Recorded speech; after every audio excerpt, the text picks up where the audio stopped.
tao quá. Bye bye.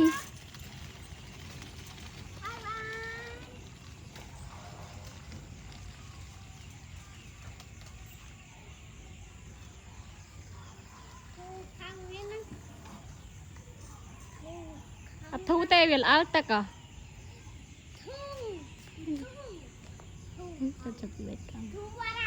Nhưng thu tê là tất cả.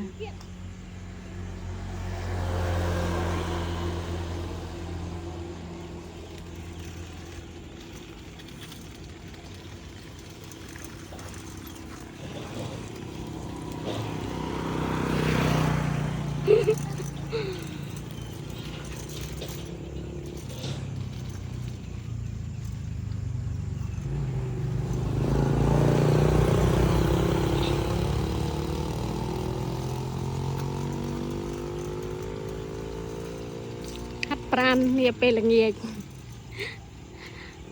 hot nấu ôn hot nào